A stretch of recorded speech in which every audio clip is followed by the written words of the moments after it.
आज मैं आप लोगों के साथ वो वाला मेकअप शेयर करने वाली हूँ जो जब मुझे मेकअप करना नहीं आता तब मैं इस तरह का मेकअप करती थी। अब कुछ लोग कहेंगे कि तुम्हें तो अब भी मेकअप करना नहीं आता, तो ऐसा नहीं है, अब मुझे बहुत अच्छा मेकअप करना आता है। तो उस वक्त प्राइमर और मॉइस्चराइजर का कोई तस्वर भी नहीं था, तो इस वजह से हम लोग डायरेक्ट साबुन से मुँह धोते थे और मैं फाउंडेशन लगा लेती थी।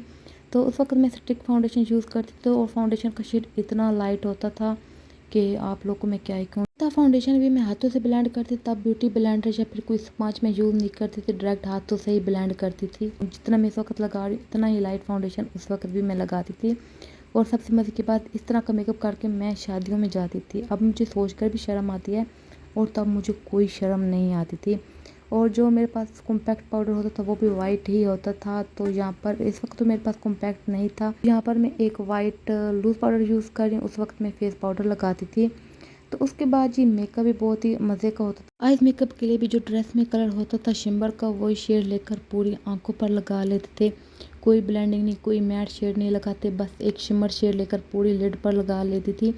तो उस वक्त फ्लैट ब्रश होती थी, हुड्डा ब्यूटी का छोटा सा बुक्स मिलता था, उसमें तकरीबन सारे ही फ्लैट ब्रश होते थे। उसके बाद जी काजल तो आंखों में ज़रूर लगाती थी और लाइनर मुझे बिल्कुल भी लगाना नहीं आता। यहाँ पर तो अभी भी कुछ बेहतर लगा, तब बिल्कुल टेढ़ा मेरा सा लगता था। तो उसके बाद जी मैं मस्कारा भी ज़रूर लगाती थी।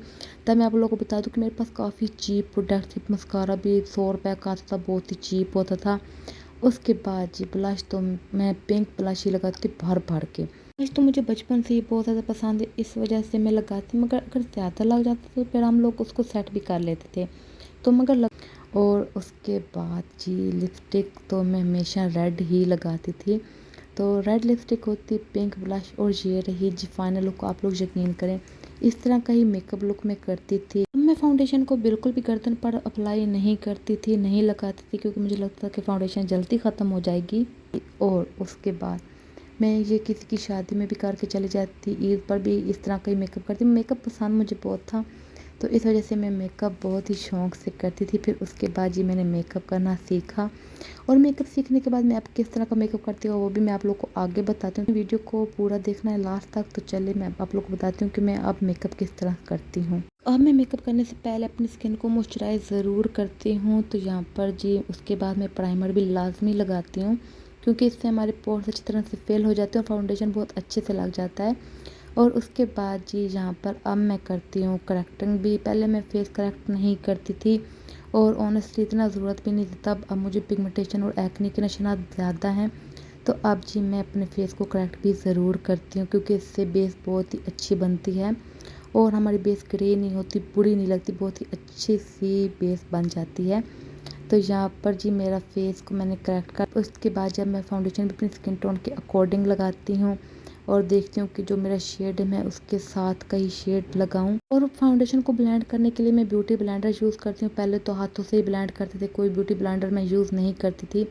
उसके बाद जी मैं अब कंसीलर भी ज़रूर लगाती हूँ, क्योंकि इससे हमारी स्किन को एक बहुत ही अच्छी डेफिनेशन मिल जाती है और जो जितनी नीड होती है कवरेज वगैरह भी एक्स्ट्रा मिल जाती है। उसके बाद जी अब मैं अपने आईब्रोज़ को भी फिल करती हूँ। पहले नहीं करती थी, तो अब मैं अपने आईब्रोज़ को भी फिल करती हूँ।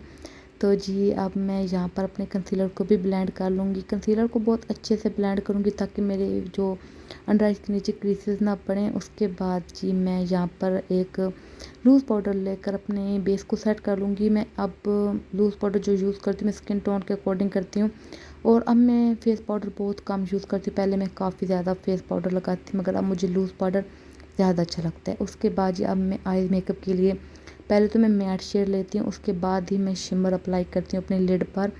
तो यहाँ पर आप लोग देख सकते हैं कि अब मैंने अपना जो भी तकनीक से इम्प्रूव की हैं, मैंने अपने मेकअप को काफ़ी इम्प्रूव किया। उसके बाद मैं अब काजल लगाने के बाद एक शेड लेकर अपने लोअर लैश लाइन को भी ज़रूर समझ करती हूँ। उसके बाद जी मस्कारा मैं अब लगाती हूँ, मगर थोड़ा अच्छे वाला लगाती हूँ, पहले अच्छे वाला नहीं लगाती थी।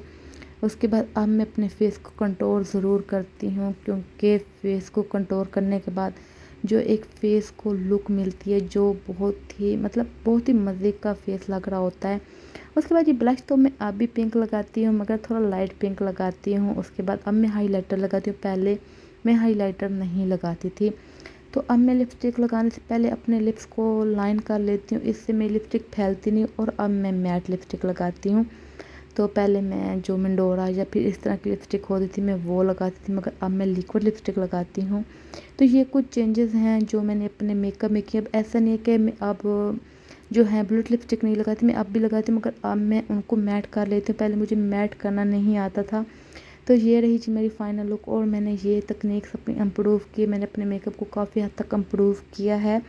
तो अब मैं कुछ इस तरह का मेकअप करती हूँ। तो आप लोगों को कैसा लगा आप लोग मुझे कमेंट करके ज़रूर बताना। चैनल पर पहले दफ़ा आए तो चैनल को भी सब्सक्राइब ज़रूर करना है और वीडियो को भी लाइक करना है।